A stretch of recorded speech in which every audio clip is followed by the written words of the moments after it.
This message comes from NPR sponsor Travel Oregon. With local experts, enthusiastic tour guides, and exclusive access, guided tours in Oregon will take your travel experience to a whole new level in a whole new place. Learn more at traveloregon.com. Just a heads up, y'all. This episode you're about to hear contains descriptions of violence and genocide. Please proceed accordingly. What's good, y'all? You're listening to Code Switch. I'm Gene Demby. And on this episode, a story about memory and unremembering. And bringing us that story is one of our editors here on Code Switch, Leah Danella. Hey, Gene. So, Leah, I'll let you take it away. Can you just set the scene for all of us? Where are we starting? Okay, so the date is October 30th, 2022. It's a Sunday, the day before Halloween.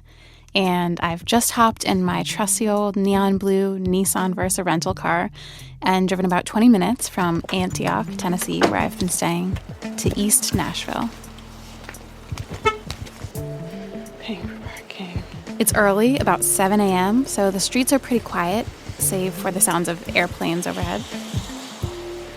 And the rain, which is slowly getting heavier. So that's great timing. I'm walking to a coffee shop called The Frothy Monkey, which turns out to be kind of crowded. It's like 20 minutes, 30 minutes. And as all this is happening, I'm kind of mentally hyping myself up because I'm getting ready to meet someone and ask him some very personal questions about his race and identity and history. But to be honest, I know almost nothing about him. And for several months last fall and winter, this was a pretty typical start to the day for me. All right, so we should probably back way up here and explain to listeners that you were in Tennessee because you were working on a project where you were talking to Black immigrants all over the state about their lives, their dreams, their worries. That's right. And two of my big questions were, how do Black immigrants think about what it means to be Black? And how do their racial identities change once they move to the U.S.? I mean, and there was something really specific that got you interested in those questions, right? Yeah, basically, I came across this Pew Research report about Black demographic trends in the U.S., and it was full of a lot of fascinating information. But one of the things that really jumped out to me was that the number of Black immigrants in this country has skyrocketed in the past 20 years. Okay. So just for a little bit of context, as recently as 1980... Very good year. Indeed. Only about 3% of Black Americans had been born outside of the U.S. And that immigrant population was mostly concentrated in New York City and mostly made up of Caribbeans. Right. I remember when I first went to college in New York, I was playing basketball and people were talking to me in Creole. And I realized later that they thought my name was Jean.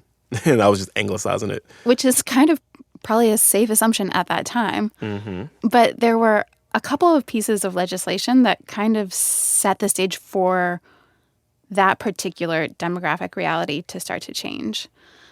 So first, and this is going back way in time a little bit, there was the Immigration and Nationality Act of 1965. That comes up on our show a lot. So that was kind of step one. And then years later, Congress passed an amendment to that, the Refugee Act of 1980. And 10 years after that, it passed the Immigration Act of 1990, which included something called the Diversity Immigrant Visa Program.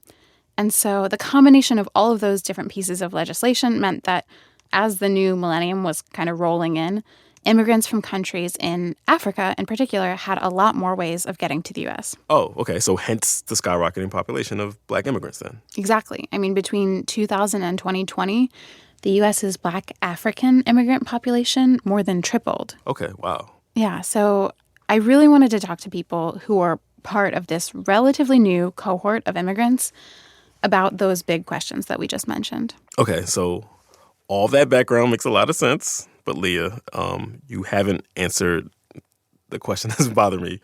Why Tennessee? Like, I don't necessarily think of it as a haven, a hotbed for Black immigrants. Like, why were you there? Well, that's your bad, Gene, because I'll have you know two things. One is that the largest share of Black immigrants in the U.S. now lives in the South. Huh. Second, Tennessee has the fastest growing Black immigrant population of any state in that region, mostly concentrated in Nashville. I talked to people from all over the place with all sorts of stories. I'm originally from Honduras. I'm second generation Somali refugee. I was a child soldier from Sudan. I became the first Nigerian woman elected to any office in the United States. Growing up in Haiti, I knew I was Haitian. I knew that we were Black. But I didn't really know I was Black until I was here. So you were talking to all these people who had all these stories about coming to the U.S. and trying to figure out how things work here. And it sounds like this one conversation on a rainy Sunday morning just really stood out to you for some reason. Yeah. So the person I met that day was someone whose story, to me, painted such a vivid picture of what it feels like to move from a majority Black country to a majority non-Black country and suddenly discover all these ways, both good and bad, that race is going to start affecting your life. And his name is? My name is Claude Gatebuke. When we met, we quickly realized that cafe was not going to work. I mean, you're welcome to come. We can sit in my car. Yeah, okay.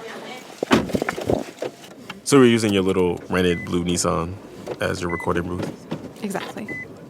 Well, thank you so much for doing this. Sorry to No problem. make it in a car. That's okay, I don't mind. And we started talking. Do a quick sound check. Sure. Sorry, this will be right in your face. It's okay. Claude told me he'd moved to Nashville in 1995 when he was 15. Okay, so middle high school, which would be a tough move for anybody, let alone somebody moving from another country, you know? Yeah, but there were some things he did that helped him fit in pretty quickly. I played soccer, so that was one of the things that helped me meet a lot of other people. And then I joined the football team and met even more people. So he took up American football and became a proper Southern teenage boy, basically. Right. His strategy was basically to play sports and keep a low profile about his previous life. He said a bunch of his new friends didn't even know where he had moved from. I mean, they knew I was from another country, but they didn't know what country I was from. They probably thought I was Haitian or something. Haitian because he spoke French and there were some other Haitian kids at his school. But, Jean, as you may be guessing right now, Claude is not Haitian. Yeah, that was the vibe, right? Mm-hmm. So where was Claude from? And I guess why was he being so low-key about it all? Well, Claude is from Rwanda, and he was keeping quiet because, in his words, I was hiding from my story. Yeah. Claude is Rwandan. He gets to the U.S. in the mid-'90s, so I guess that this probably has something to do with the genocide. Yeah, that's right. Claude and his family arrived in Nashville fresh from fleeing their home, their country, basically everything they knew. So for many reasons, when Claude got to the U.S., he did not even want to think about his past. And as he would learn, some people didn't want to hear about it. But I'm getting a little ahead of myself. I want to talk about how he got to that realization and all the different dynamics that were shaping his particular experience. And I want to talk about what healing wound up looking like for him. But to do all that, we got to go back in time a little to hear about who Claude was before he moved to Nashville. All right, Leah, I'm going to turn the keys to the show over to you, and I'll be back in a few minutes. Claude Gatebuke grew up in Kigali. It's the capital of Rwanda and the country's biggest city. Picture sleek skyscrapers and eccentric architecture surrounded by green, rolling hills. As a young kid, Claude thought his country was the entire world. I knew that there were white people from a part of Rwanda called Europe, and they spoke Kinyarwanda with a heavy accent. He says the early part of his childhood was idyllic. I was born in a rare African middle class. Claude's mom stayed at home, took care of the family, and his dad was an academic. In fact, when Claude was a tween, his dad traveled to Nashville to study. My biggest worries up until 10 years old were, what do I eat? Can I go play with my friends? Can I sleep over my friends? Those type of things. He was also a soccer fanatic. He played whenever he could. His life was good, comfortable, pretty carefree.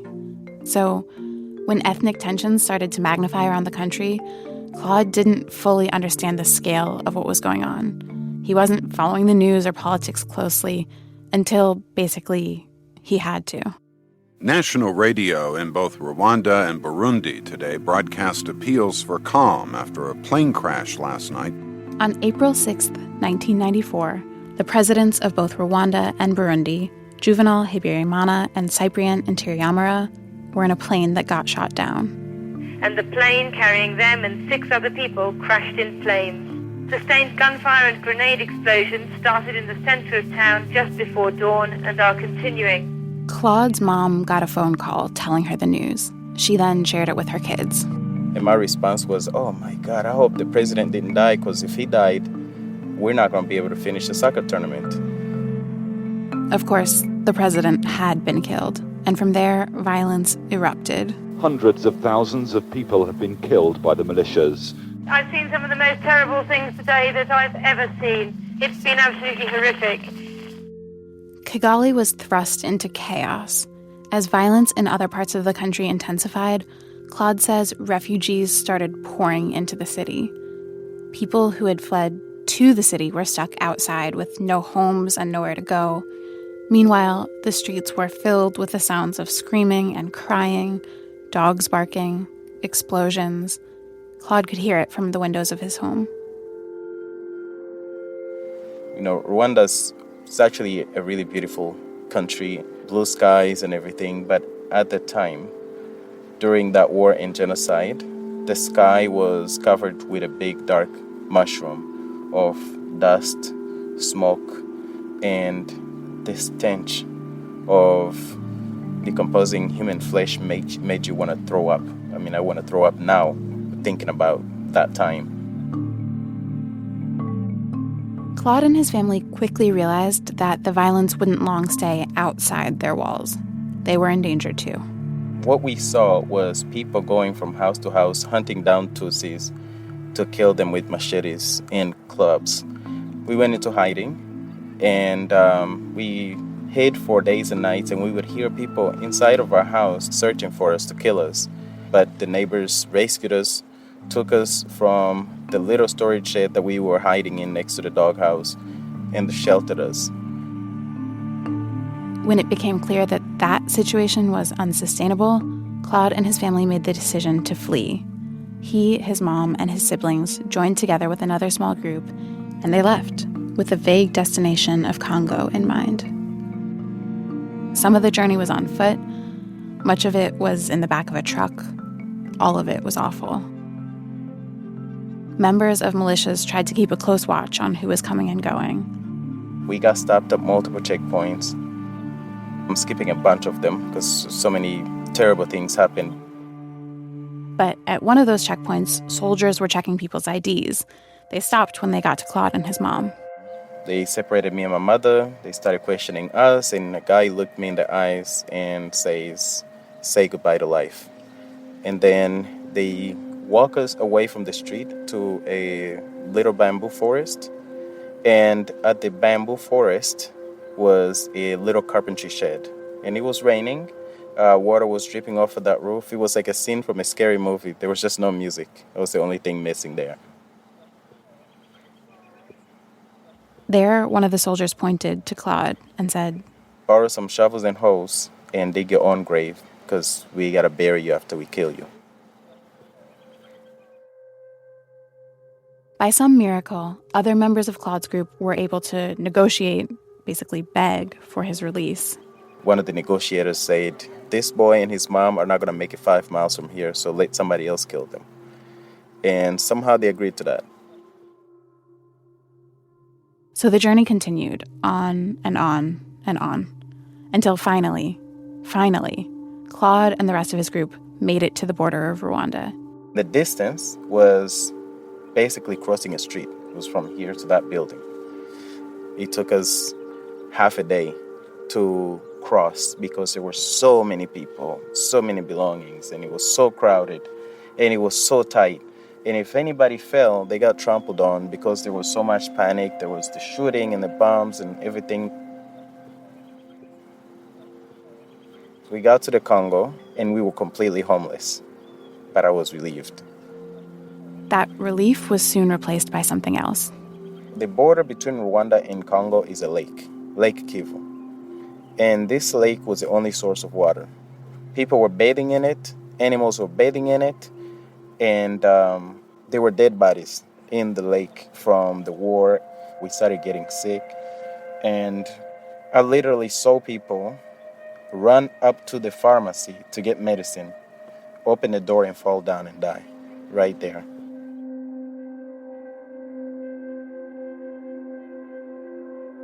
At that point, Claude and his family were in a new, desperate situation.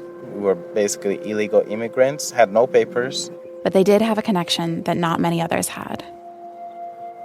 At that point, we were able to reconnect with my dad. Claude's dad was still in Nashville. He'd been desperately worried about his family in Rwanda, but when the war started, he hadn't been allowed to return to them, and pretty soon he wasn't even able to contact them. But when Claude's family got to Congo, they were finally able to call and let him know that they were alive. That call set things, slowly, in motion. It took more than a year of arranging, applying for visas, getting rejected, repeat. But eventually, Claude's dad was able to get asylum, which meant his family could join him. Finally, in August of 1995, they were reunited. And thus began Claude's journey in the United States. When we come back, a Rwandan teenager makes a new home in the American South. It was really weird to go to a place and see so many white people. That's coming up, y'all. Stay with us.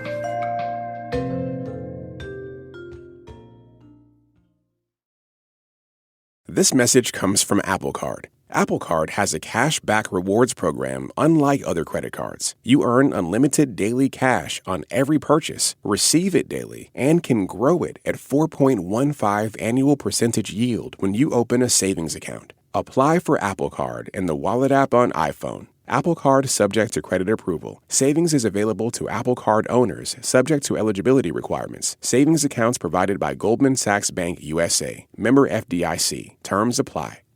Support for this podcast and the following message come from BetterHelp Online Therapy. The lights are out. Everything is quiet. You're ready to sleep. And yet, your mind is racing a mile a minute, stressing about every detail of your life. Sound familiar? Whether they strike before bed or any time throughout the day, it's exhausting to live with racing thoughts. Therapy can give you a place to work through them so they don't keep you up at night. Get a break from your racing thoughts with BetterHelp. Visit BetterHelp.com/NPR today to get 10% off your first month.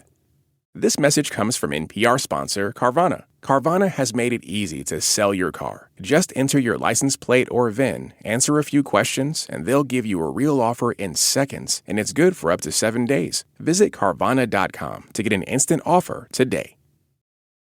Gene. Leah. Code Switch. Our senior editor, Leah Donnella, who you just heard, has been telling us the story of Claude Gatebuke. So Claude was just a kid when he was forced to flee his home and his country during the Rwandan genocide in the mid-1990s.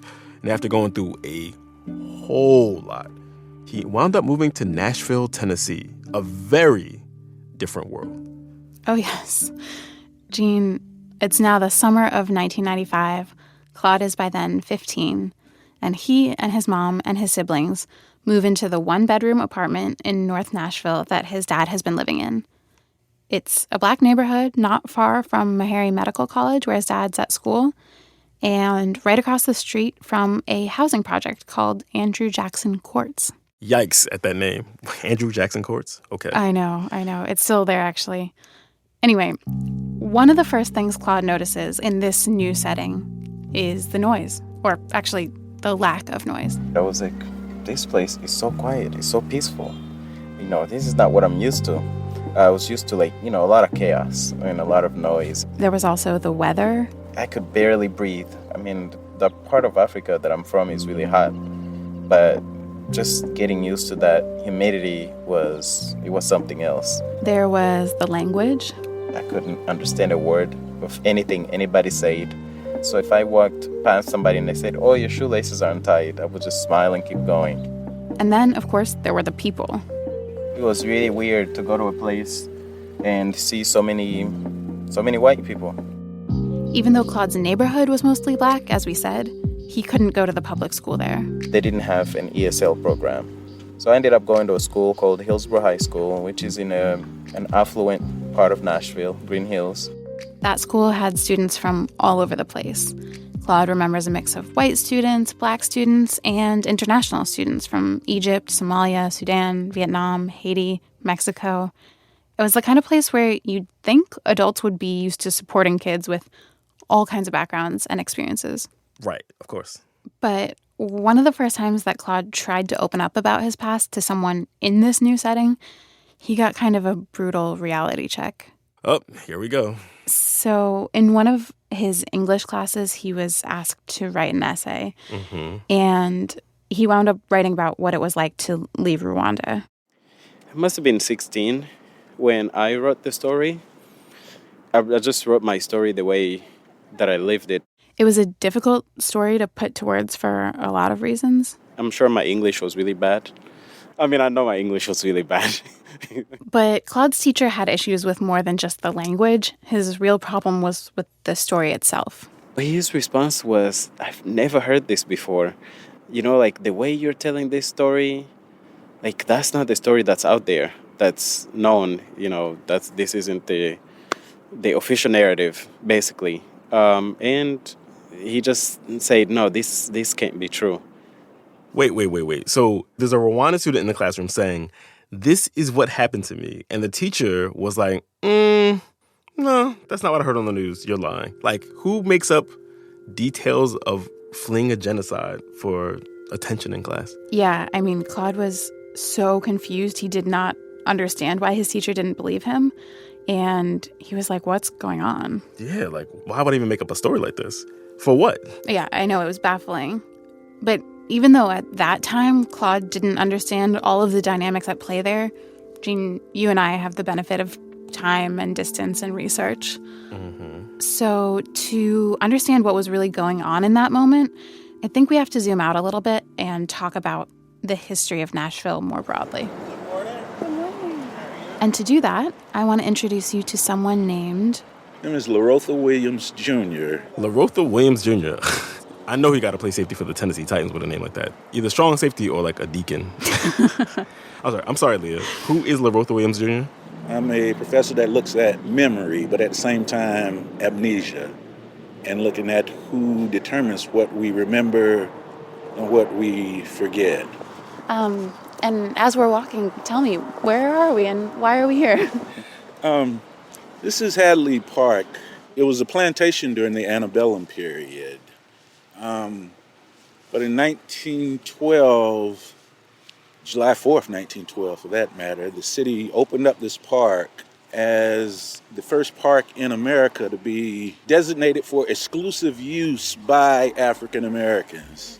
This space is representative of Black Nashville in a lot of ways. He says it's a place that has a lot of competing identities. There's the origin as a plantation, the evolution into the site of all this Black learning and culture, and the tension of holding both those realities at the same time. Right. It's balancing all this history, right, which includes being a major slave city and the present in which it's a vibrant, techie, culturally rich place. Exactly. So in order to maintain that image, Larotha said there's this erasing that sometimes happens of both Blackness and history. He gave this analogy. You think about inviting your folks home for Thanksgiving. You're saying, y'all come to my house, let's eat Thanksgiving. They come there, they might be there 3-4 days, and then they leave. But when they leave, you can tell that they've been there, right? Refrigerator's gonna be empty. If you got a liquor cabinet, all of the good stuff is gonna be gone. Car might be kind of low on gas. If you got kids, something's gonna be broken. But be mindful that they've only been there for a little while, right? 4 days. Meanwhile, Larotha says Black people were enslaved in Nashville for generations. But so much of the evidence of that presence is nowhere to be seen. If you go by some of the old plantation houses, for example, there's sometimes no mention of how those structures came to be.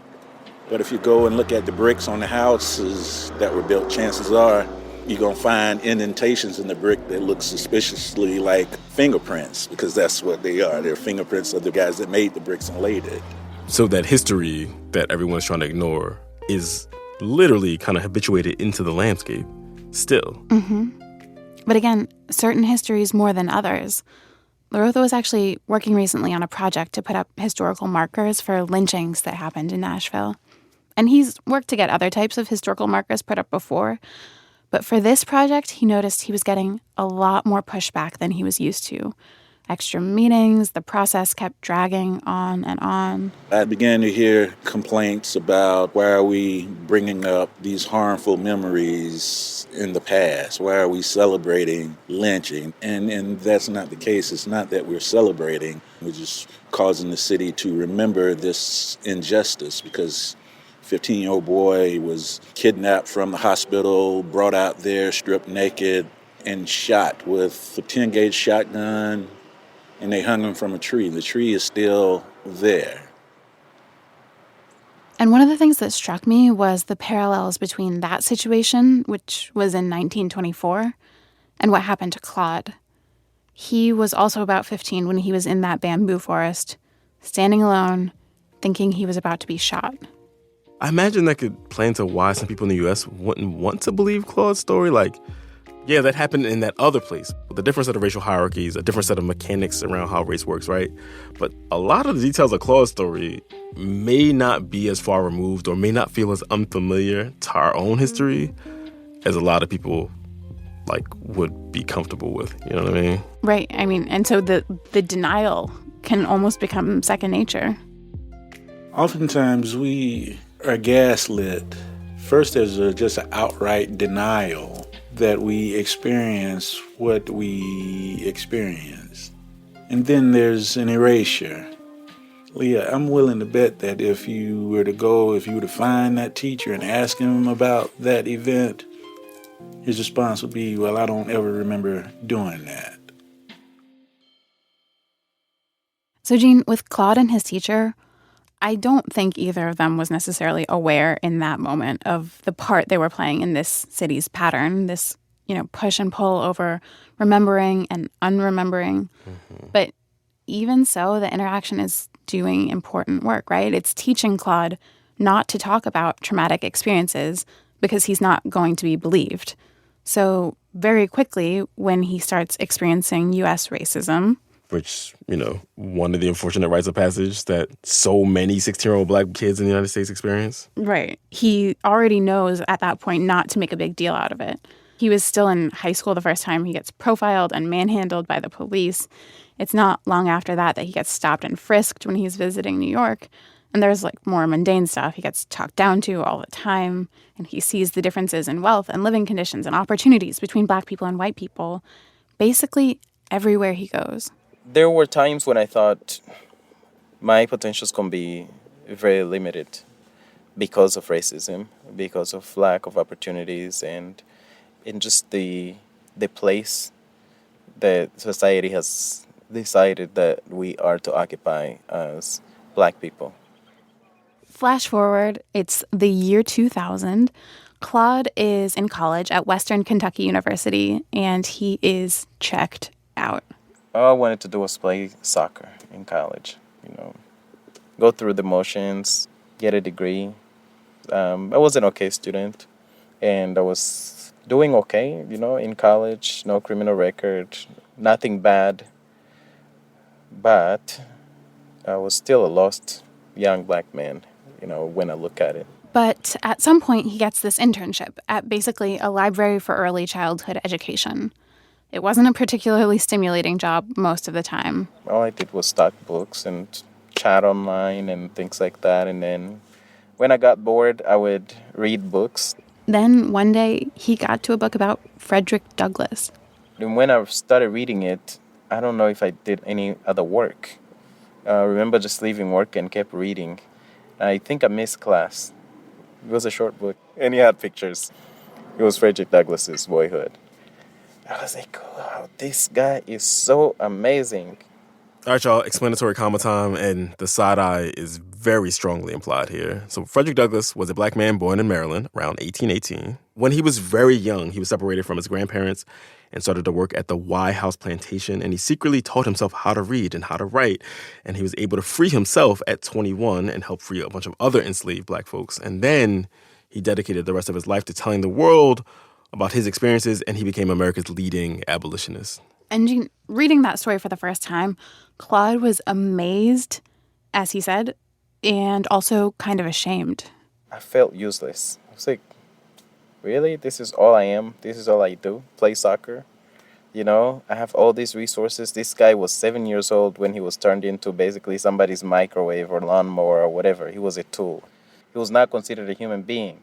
And he did all of these things. And he used his story. And I have a story. At the time, there was horrific atrocities taking place in the Congo. And many of the people that I fled Rwanda with had been massacred. Most of them were children. I was like, no, I can't stay silent. I need to do something. And at the time, I remembered in the bamboo forest when they were getting ready to kill us, I felt so many emotions. I was so scared. I was, I was shaking. I was eventually numb. But the thing that I felt the worst was the loneliness, even though I was standing there with my mother. And one of the things that I thought was, I hope somebody tells the story. And after I left, I didn't do it. I didn't tell the story. It's kind of striking hearing him put it this way because, he did try to tell a story and, his teacher shut that down. I mean, so one of the things that I wanted to figure out is what would it look like for Claude or other people in similar positions to try and tell their stories, and what would that do for them and for other people? And what did you find? Well, I found a woman named Nkichi Chuonoso. So let me ask you this. What made you decide that you needed to speak to me? She's an assistant professor of psychology at Florida A&M University, and she and some of her colleagues wrote this theoretical paper that I came across that felt so deeply applicable to Claude's situation. You just happened to come across this theoretical psychology paper. You are a dork. I'm sorry, I have to say that. One of the things I heard was that impulse that Claude was having right there, that he needed to start telling his story, was a really wise one.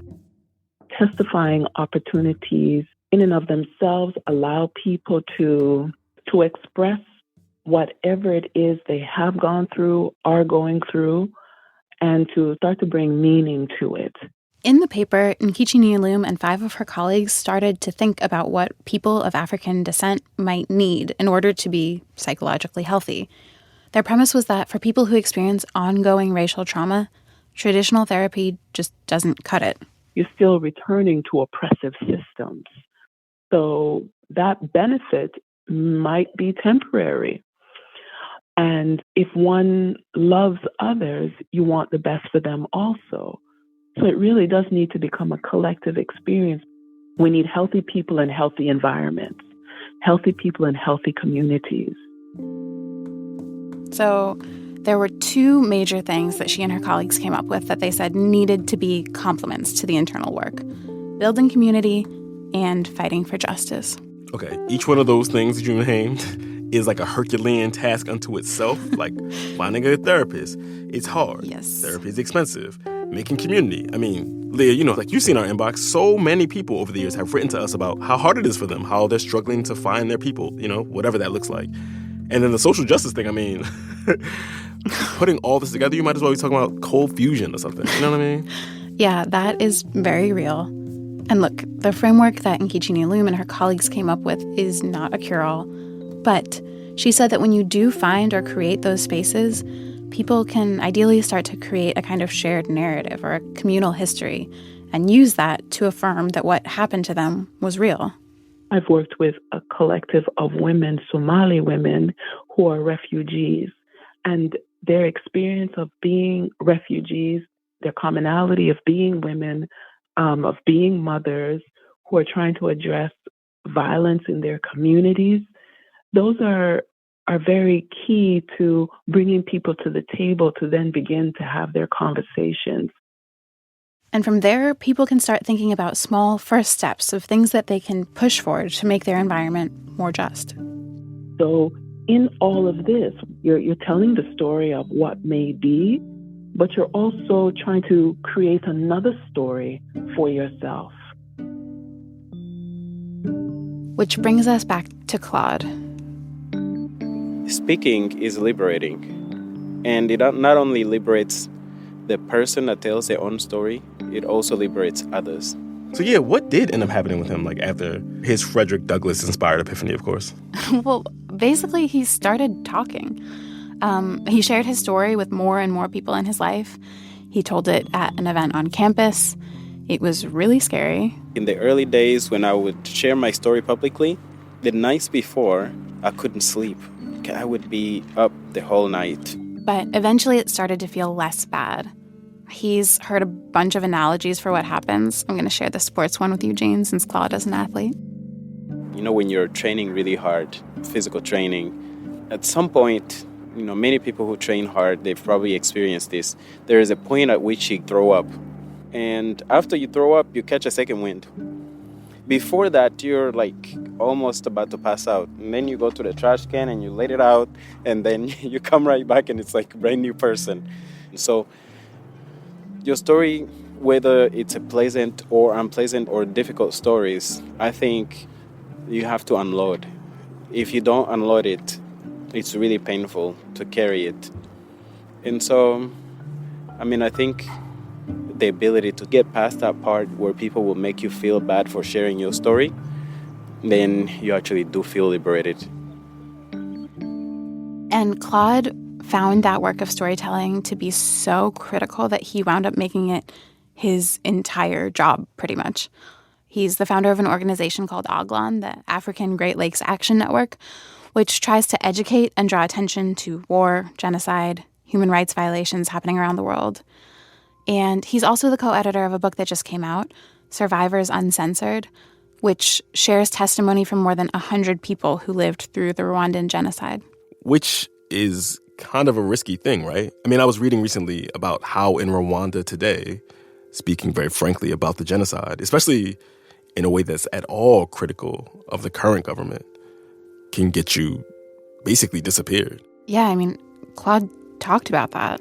There are people who are in prison for sharing stories that the government would rather not be told. And I think that idea of strong pushback against people who are naming certain unflattering parts of history is something that Rwanda and the U.S. have in common.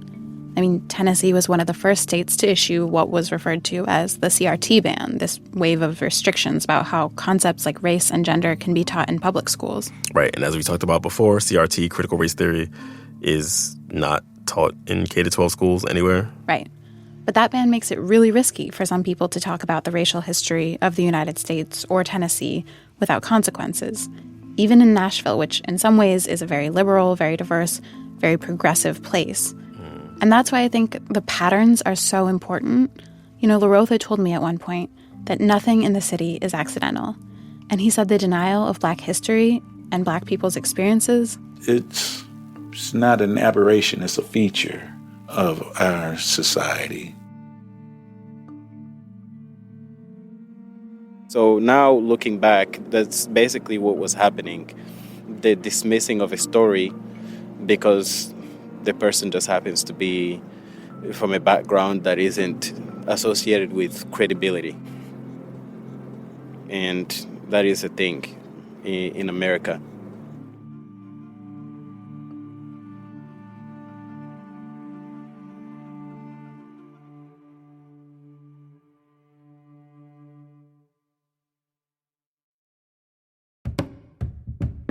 All right, y'all. That's our show. You can follow us on Instagram at NPR Code Switch. If email is more your thing, ours is codeswitch@npr.org. And our newsletter is back. Which you write, Leah? I do. You can subscribe to that by going to npr.org/codeswitch newsletter. And you can subscribe to the podcast wherever you get your podcasts. And we just want to give a quick shout out to our Code Switch Plus listeners. We appreciate y'all. We thank you for being subscribers. Subscribing to Code Switch Plus means you get to listen to all of our episodes without any sponsor breaks, and it also helps support our show. So if you love our work, if you rock with us, please consider signing up at plus.npr.org/codeswitch. This episode was produced by Courtney Stein and Jess Kung. It was edited by Verlyn Williams. Our engineer was James Willits. And special thanks to Luis Treyes, who was my field editor for this story, as well as Jerry Holmes and NPR's Above the Fray Fellowship, which is how I got to do this reporting. And we would be remiss if we did not shout out the rest of the Code Switch Massive. That's Christina Kala, that's Dalia Mortada, that's Lori Lizarraga, that's B.A. Parker, and that's Steve Drummond. As for me, I'm Gene Demby. And I'm Leah Donnella. Be easy, y'all. Leah, what's your sign off there? I don't know. Support for NPR and the following message come from Sattva. Sattva luxury mattresses are every bit as elegant as the most expensive brands, but because they're sold online, they're about half the price. Visit SAATVA.com/NPR and save an additional $200.